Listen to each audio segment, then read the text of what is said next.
بسم الله والحمد لله والصلاة والسلام على سيدنا رسول الله وعلى آله وصحبه وموالاه لا حول ولا قوة إلا بالله أما بعد. Saudara-saudara kaum muslimin rahimakumullah. Suatu hari ketika baginda Rasul masuk ke dalam masjid, didapatinya seorang sahabat tengah khusyuk bertafakur di dalam masjid. Sahabat itu bernama Abu Dzar Al-Ghifari. Dihampiri beliau oleh baginda Rasul, kemudian ditanya, "Hai Abu Dzar, begitu khusyuk dan tafakur engkau di dalam masjid, gerangan apa permohonanmu kepada Allah di tempat yang suci ini?" Abu Dzar menjawab, "Maafkan saya ya Rasul. Saya dari tadi di masjid di sini ini bukan berdoa, lalu wirid juga tidak. I'tikaf ya setengah i'tikaf. Habis kenapa kamu di sini?" "Saya menghindar orang ya Rasul." "Menghindar orang kenapa?" "Terlalu banyak datang orang ke rumah saya nagih utang. Saya jadi bingung mau pergi kemana. Akhirnya saya pikir tempat yang netral, yang kira-kira orang nggak datang lagi, dia ke masjid sini. Maka saya lalu ngetem di sini. Model ke masjid bukannya wirid, pikir takut diuber-uber utang." Baginda Rasul senyum, lalu beliau berkata, "Hai Abu Dzar, maukah engkau aku ajarkan satu doa yang kalau kamu amalkan Allah akan bebaskan hatimu dari perasaan dililit hutang." Bukan dibebasin hutangnya, dibebasin dari perasaan dililit oleh hutang. Sebab kalau ada doa yang kalau dibaca hutang jadi lunas ya enak. Jadi ini jangan keliru saudara-saudara. Kalau diamalkan hati bebas dari perasaan dililit oleh hutang. Mau ya Rasul? Lalu diajarkanlah doa itu, Allahumma inni a'udzubika minal hammi wal hazan wa minal ajzi wal kasal wa minal jubni wal bukhl wa min ghalabatid dain wa qahrir rijal. Ma'asyiral muslimin rahimakumullah. Banyak di antara kita yang kalau diajarkan satu doa lalu tidak mengukur diri antara doa itu dengan pribadi kita. Padahal syarat di antara kabulnya doa sejak dari adab berdoa sudah diajarkan. Berdoa itu yang baik, bersih tempatnya, bersih pakaiannya, menghadap ke arah kiblat, menengadahkan kedua belah tangan dengan khusyuk dan tawadhu, dengan serius dan penuh keyakinan bahwa doa akan dikabulkan oleh Allah. Sebab Allah dalam hadis qudsi menyatakan, "Ana 'inda dhanni 'abdi bi." Aku sih, kata Allah, bagaimana sangka hambaku kepadaku saja. Kalau dia sangka baik, aku baik. Kalau dia sangka tidak baik, aku juga tidak baik. Bagaimana sangka hambaku? Jadi kalau kita berdoa sementara hati kita dalam batin ngomong, jangan-jangan doa gua nggak diterima nih. Enggak. Kenapa? Hatinya sudah begitu. Innallaha la yaqbalu du'aan min qalbin ghafilin lahin. Allah tidak akan menerima doa dari hati yang lalai terhadap doa yang dibacanya itu. Nah, di antara yang terpenting menyesuaikan doa dengan keadaan pribadi. Jadi kalau kita kerja gajinya 1 bulan 1.000, ya wajarlah berdoa minta rezeki 1.500. Wajar namanya. Yang 1.000 sudah ada modal kerja kita, yang 500 kita minta doa kepada Allah. Saudara hadirin, begitu juga doa yang diajarkan oleh baginda Nabi kepada Abu Dzar. Ini hakikatnya mengajarkan kita manusia untuk menjauhi penyakit rohani. Doa ini mengajarkan 8 macam penyakit rohani yang menjadi dinding antara kita dengan Allah. Dan penyakit rohani ini lebih bahaya daripada penyakit jasmani. Kenapa? Penyakit rohani tidak menyebabkan orang masuk neraka. Nah, maaf. Penyakit jasmani tidak menyebabkan orang masuk neraka. Yang menyebabkan orang masuk neraka adalah penyakit rohani. Di akhirat itu nanti tidak ada penduduk neraka ditanya, Mas, sampean kenapa masuk neraka? Anu Pak, saya di dunia dulu korengan.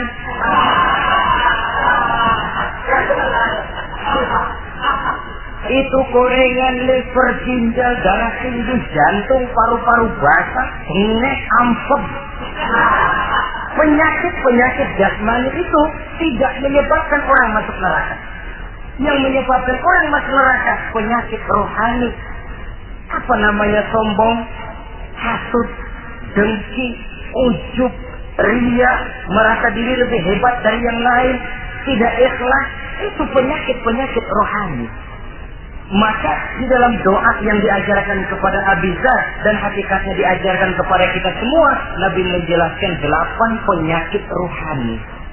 Saya sampaikan ini pada pertemuan kali ini karena sekarang penyakit rohani jarang mendapat perhatian. Sedangkan penyakit jasmani, anak kita pilek dikit pun sudah berangkat kita ke dokter spesialis anak. Kita pusing sedikit pun sudah berangkat kita ke dokter. Tapi rohani kita menjerit, batin kita menangis.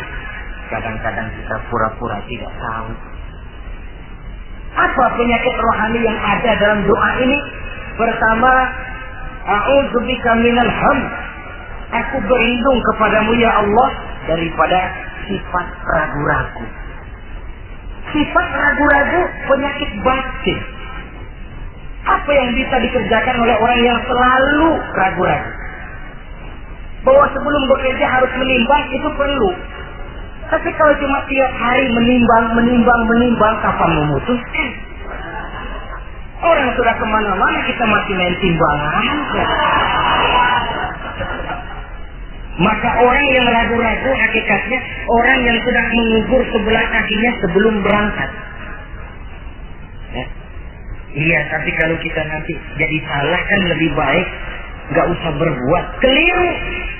Salah karena berbuat lebih baik daripada tidak pernah salah karena tidak pernah berbuat.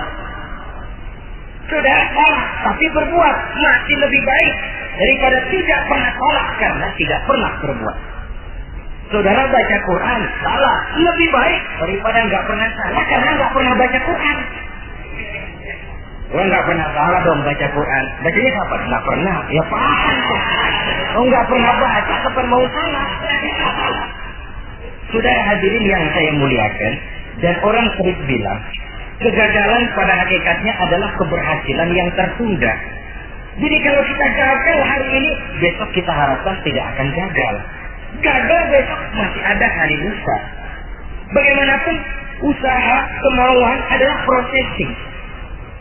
Apalagi usaha untuk memperoleh sesuatu yang bernilai tinggi, bermutu mulia, panjang jalannya, banyak akibatnya, besar godaannya.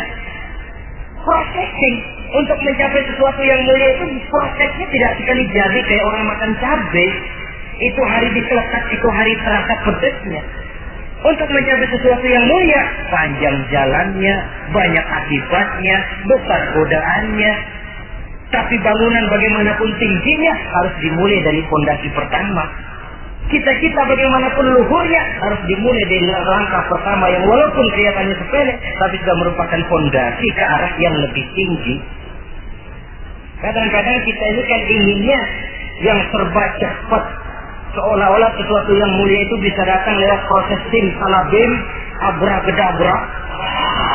Lalu yang kita mau terwujud di depan kita alangkah mudahnya. Dan dari kegagalan-kegagalan akan lahir pengalaman. Dan pengalaman, kata orang kuno, experience is the best teacher. Pengalaman adalah guru yang paling bijaksana. Kalau adik kita jalan di tempat licin, jatuh, besok dia lewat situ lagi, gak usah dipesan juga dia pasti hati-hati. Kenapa? Pengalaman. Kemarin gue lewat sini jatuh, sekarang harus hati-hati. Tapi kalau belum pernah jatuh, kita omelin kadang-kadang ngosok. Khawatir banget, sebelum juga jatuh, ngomel lulu. Ya. Tapi satu kali dia jatuh, dia sendiri akan hati-hati. Begitu kegagalan yang kita temukan dalam hidup merupakan nasihat bahwa seorang muslim tidak mungkin jatuh di tempat yang sama 2 kali berturut-turut. Kemarin lewat di situ jatuh lagi, sekarang lewat di situ lagi jatuh lagi, emang goblok dah. Bisa jatuh 2 kali di tempat yang sama kan namanya tidak mengambil pelajaran dari apa yang sudah dia temui. Jadi saudara hadirin, terutama adik-adik remaja, masa depan kalian itu merupakan harapan dari semuanya. Kami yang tua terlalu banyak berharap dari kalian. Sementara hari depan kalian lihat sendirilah, persaingan hidup makin tajam, tensi ekonomi makin tinggi, jumlah angkatan tenaga kerja yang masuk tidak jauh dari seimbang dengan lapangan kerja yang bisa disiapkan. Kalau kita dihambat oleh penyakit ragu-ragu, orang lain sudah berbuat dan kita masih menonton, boleh sangat jadi nantinya kita akan terpojok di sudut-sudut kehidupan untuk lebih banyak jadi penonton daripada jadi pemain. Lebih sering menjadi objek daripada menjadi subjek. Istilah Arabnya lebih sering menjadi maf'ul daripada menjadi fa'il. Namanya juga orang nonton, soknya kan kayak lebih pintar dari yang main. Wajar orang nonton bola ngomel melulu. Itu Maradona tolol, Maradona ditololin. Ajak sederajat goblok, ajak digoblokin. Kalau sudah dia disuruh main ke lapangan, gempor dia nggak bisa lihat. Namanya penonton, dan wajar saja penonton juga kalau nggak kurang nggak rame soal lapangan. Saudara hadirin yang saya muliakan, maka keraguan-raguan akan jadi penyakit yang menghalangi orang pada saat dia harusnya sudah berbuat, dia malah berpangku tangan. Akhirnya dia akan jadi orang yang ketinggalan kereta. Sementara hidup tidak berjalan mundur ke belakang dan tidak juga berhenti. Tidak ada kata berhenti atau kata mundur dalam hidup. Berhenti kita diinjak orang, mundur kita hancur. Hidup ini seperti cerita tentaranya Tariq bin Ziyad ketika menyeberang ke daratan Spanyol di Selat Jabal Tariq. Sejarah menyebutnya Gibraltar ya. Itu bahasa Spanyol, lidah Spanyol dengan lidah Arab. Kita Jabal Tariq, dia Gibraltar.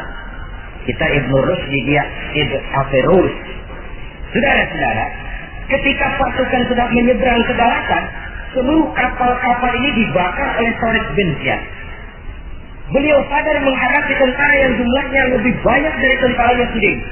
Maka seluruh kapal dibakar. Lalu beliau pidato di depan tentaranya. Ayuhan nas, ainal maqar, al-bahru min wara'ikum, wal adu amamakum. Saudara-saudara, sekarang mau lari kemana? Kita tidak punya pilihan lain. Di belakang laut, di depan musuh. Mau pulang, kapal sudah saya bakar semua. Ini termasuk menghilangkan keraguan bala tentaranya. Mundur, kecebur, mati. Maju menghadapi musuh yang jumlahnya jauh lebih banyak, resikonya juga mati. Namun mati maju, mati syahid. Mati mundur, kecebur, mati konyol. Pilih. Ya tentu tidak ada pilihan lain. Menghilangkan keraguan di kalangan tentaranya, juga menghadapi kehidupan ini. Menimbang adalah perlu, tapi berbuat lebih perlu lagi. Jangan takut salah, karena salah berbuat lebih baik daripada tidak pernah salah karena tidak pernah berbuat. Kesalahan pada akhirnya akan mendidik kita untuk tidak salah lagi pada masa-masa yang akan datang. Ini penyakit pertama. Penyakit yang kedua, al-hazan. Penyakit duka cita. Manusia itu ehoknya terlalu besar. Kalau dia kehilangan sesuatu yang dia tidak senangi atau menemukan sesuatu yang tidak dia harapkan, dia bersedih. Kesedihan itu timbul sebenarnya karena ehoknya. Bapaknya meninggal, dia sedih. Sebenarnya kesedihannya bukan karena matinya bapaknya, tapi kesedihannya karena dia sudah punya orang tua lagi. Dianya itu yang dia tangisi, akunya. Perkara bapaknya mati, memang semua yang hidup mesti mati. Tapi dia nggak punya bapak, itu yang lebih dia sedih. Akunya ini. Ehoknya manusia itu. Seorang perempuan yang ditinggal mati oleh suaminya, dia menangis. Bukan karena suaminya yang mati, tapi karena dirinya tidak bersuami. Dirinya yang lebih banyak dia tangisi. Ehonya yang lebih banyak bicara. Oleh karena itu agama mengajarkan, kata Nabi, ahbib habibaka haulan ma asa ayyakuna baghidaka yawman ma wa abghid baghidaka haulan ma asa ayyakuna habibaka yawman ma. Cintailah apa yang kamu cintai sekedarnya saja. Sebab sangat boleh jadi yang sekarang kamu paling cinta, besok jadi yang paling kamu benci. Tapi bencilah apa yang kamu benci sekedarnya saja. Sebab boleh jadi yang hari ini paling kamu benci, besok akan kamu paling cintai. Saudara-saudara kaum muslimin, maka cintailah harta, cintailah kedudukan, cintailah harta benda, cintailah anak dan istri sekedarnya saja. Sehingga tidak berurat dan berakar. Sebab kalau dia sampai berurat dan berakar di hati ini, nanti ketika datang saat berpisah, kita seakan tidak mau menghadapi kenyataan. Kita seakan ingin lari dari kenyataan. Tetapi kalau bersifat ala kadarnya, seluruhnya sudah diperhitungkan. Oleh karena itu, untuk mengatasi sifat duka cita ini, kuncinya adalah iman. Siapa sih orang yang tidak pernah sedih dalam hidup ini? Tapi siapa orang yang tidak pernah senang dalam hidup ini? Tidak ada orang yang senang terus dan tidak ada orang yang sedih terus. Dia berganti. Bahkan itulah yang bikin hidup ini nikmat. Coba kalau hidup ini isinya ketawa saja, monoton. Sebaliknya kalau hidup isinya cuma nangis saja, bagaimana rasanya? Tapi ada senyum, ada tangis, ada duka, ada suka. Itulah bumbu daripada kehidupan. Cuma tentu saja saudara-saudara, duka cita yang pada dirinya akan membawa kebahagiaan, itu yang harus berani kita hadapi. Tapi duka cita yang tidak beralasan, itu yang jadi penyakit. Kayak takut miskin, itu kan tidak beralasan. Kita punya jabatan, takut merosot, takut pensiun, dengar mau ada mutasi, gerusak-gerusuk. Itu yang tidak beralasan. Duka cita semacam itu tidak beralasan. Karena tidak sadar bahwa pada awalnya itu pun tidak dia miliki. Kalau duka cita itu akan membawa kebahagiaan, tidak perlu kita takuti. Satu contoh. Kalau di depan saudara, saya sodorkan 2 gelas, yang satu isinya jamu, yang satu sirup. Kira-kira saudara minum jamu apa sirup? Jamu apa sirup? Orang yang berpikir panjang, saya yakin pasti minum jamu. Pahit memang, kecil memang waktu minum. Tapi besok badan sehat, tenaga kuat, gairah kerja ada, semangat hidup tumbuh. Ini orang Islam, orang yang berpikir jauh ke depan. Ke depan kemana? Dia tidak cuma mikir dunia. Dia mikir kubur, alam kubur. Dia mikir akhirat, maka dia berani minum jamu.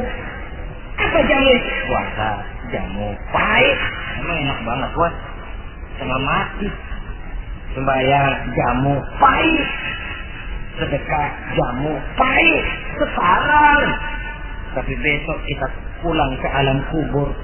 Ya Allah, nikmat alam kubur. Untung kemarin waktu di dunia minum jamu. Waktu di dunia sembahyang, kuburan terasa nikmat. Waktu di dunia sedekah, kuburan dipakein AC. Padahal cuma goceng sedekahnya. Adapun orang yang di luar Islam, dia berpikir pendek. Yang dia lihat cuma yang di depan hidungnya saja.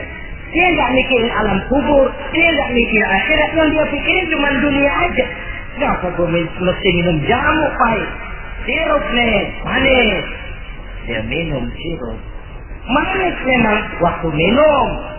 Tapi besok, bibir mancung, bengkak, sirawan, karyawan itu. Saudara-saudara, sholat, sirup, tidak sholat, sirup, manis. Orang-orang puasa, dia tidak puasa, sirup, manis. Bakhil, pelit, sirup, manis. Baik sudah kaya, tumpuk aja tuh harta ada, jangan disedekain. Sirup, manis memang. Besok dia pulang ke alam kubur, baru terasa bibirnya pada bengkak. Baru timbul, wah nyesel banget minum sirup kemarin. Jadi saya katakan kuncinya adalah iman. Berangkat dari surah Ali Imran ayat 139. Allah berpesan, wala tahinu wala tahzanu wa antumul a'launa in kuntum mu'minin. Kamu tidak perlu gundah gulana. Kamu tidak perlu duka cita dan sedih hati. Kamu sesungguhnya adalah tinggi jikalau kamu benar-benar beriman. Jadi dengan iman, duka cita yang tidak beralasan tidak perlu ada.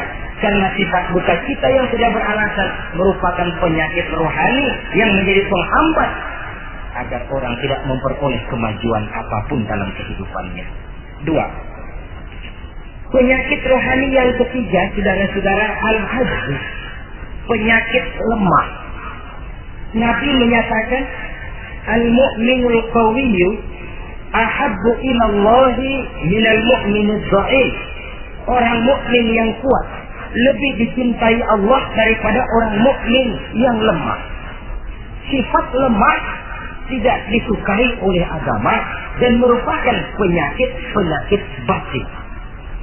Bukan lemah lembut, lemah. Lemah apa? Nah, segala lemah. Lemah ekonomi. Agama mengajarkan kadal fakru ayyakuna kufran. Kemiskinan bisa membawa orang kepada kekufuran. Apalagi lemah pendidikan, dalam arti terbelakang, ketinggalan oleh orang-orang lain.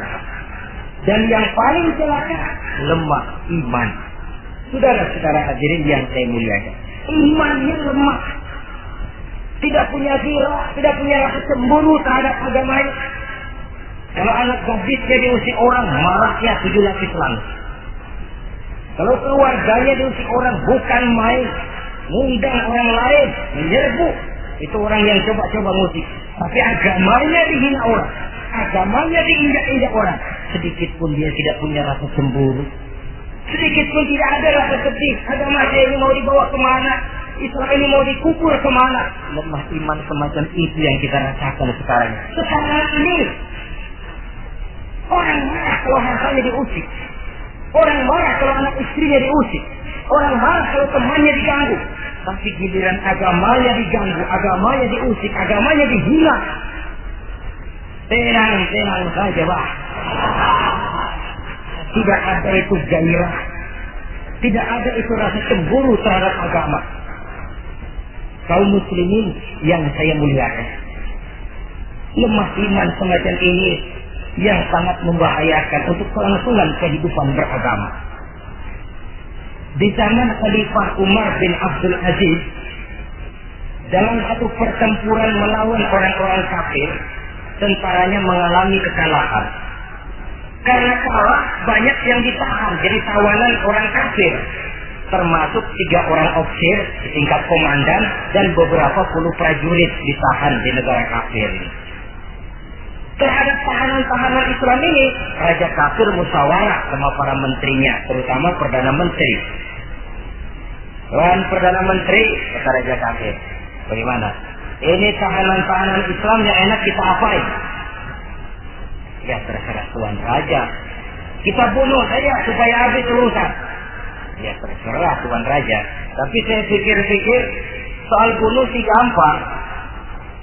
Cuma apa tidak lebih baik kalau mereka kita bujuk saja supaya ikut ke dalam agama kita, meninggalkan Islam agamanya, meninggalkan Khalifah Umar bin Abdul Aziz sebagai pemimpinnya. Itu namanya kita sudah berprinsip senjata makan tuan. Nanti kita pasang mereka untuk menghantam orang Islam sendiri. Pikir aja betul juga Perdana Menteri. Iya, bujuk aja mereka. Caranya bagaimana? Adili saja di pengadilan secara terbuka supaya jatuh mentalnya, dia mau keluar dari Islam, ikut ke dalam agama kita. Baik, diadili secara terbuka. Yang adili langsung Raja kafir, dihadiri oleh banyak tentara-tentara kafir. Yang mula-mula diadilin 3 orang komandan ini. Ofisir pertama maju ke depan. Maju komandan pertama. Ofisir, saya Tuan Raja. Kamu tahu siapa kamu sekarang? Saya tahu. Saya tahanan. Ya, kalau tahanan bisa diatur kan? Bisa diatur bagaimana Tuan Raja? Kamu mau nggak ikut saya? Meninggalkan Islam sebagai agamamu, meninggalkan Khalifah Umar bin Abdul Aziz sebagai pemimpinmu. Kalau kamu mau optir, pindah agama saya, nanti kamu akan saya berikan kedudukan yang tinggi, gaji yang cukup, rumah cukup, istri cukup, kendaraan cukup. Pindah saja optir. Tuan Raja, bagaimana? Apa Tuan kira selama ini saya berjuang karena mencari kedudukan, mencari harta, mencari panjajah? Tidak, Tuan Raja. Saya berjuang di bawah bendera Khalifah Umar bin Abdul Aziz li'i'la'i kalimatillah, untuk menegakkan kalimat Allah. Saya tidak akan tergiur dengan tawaran Tuan Raja. Kamu gila ya? Ya.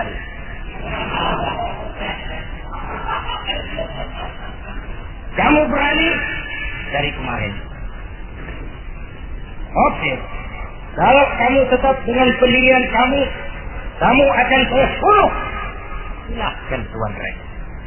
Lebih baik nyawa terpisah dari badan, asal iman jangan berpisah dari hati. Gila ini. Biarin. Bunuh. Datang Al-Fujur, dipancung kepalanya, putus lehernya dengan badannya pisah. Jatuh kepala itu ngegelinting ke bawah, mutar kepala itu kayak orang tua sambil ngaji baca Quran.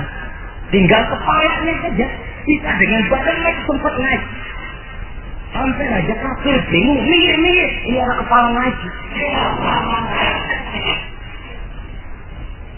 Ayatnya yang dia baca, ya ayyatuhan nafsul mutmainnah, irji'i ila rabbiki radiyatan mardiyah. Wahai jiwa yang tenang, kembalilah kamu menghadap Allah dengan ridha dan diridhoi. Engkau gugur sebagai syahid, tidak tergiur oleh bujukan harta, tahta dan kedudukan. Niatmu ikhlas karena Allah, kembalilah menghadap Allah dengan ridha dan diridhoi. Wadkhuli fi ibadi wadkhuli jannati, masuklah ke dalam golongan hamba-hambaku, masuklah ke dalam surgaku. Di penghujung ayat, matanya tertutup dengan rapat, bibirnya senyum menghadap Allah, gugur sebagai syahid. Raja kafir geleng kepala, dasar santri gila, sudah mau mati masih ngaji. Opsi yang kedua, komandan kedua yang jadi tahanan ini. Kata Raja, opsi kedua, saya Tuan Raja. Kamu sudah lihat temanmu, opsi pertama tadi? Sudah Tuan Raja. Mati kan? Mati. Kamu mau mati? Atau mau ikut saya? Keluar dari agamamu Islam dengan pangkat cukup, gaji cukup, rumah cukup. Bagaimana? Sudah Tuan Raja. Sudah apa? Sudah, jangan banyak omong.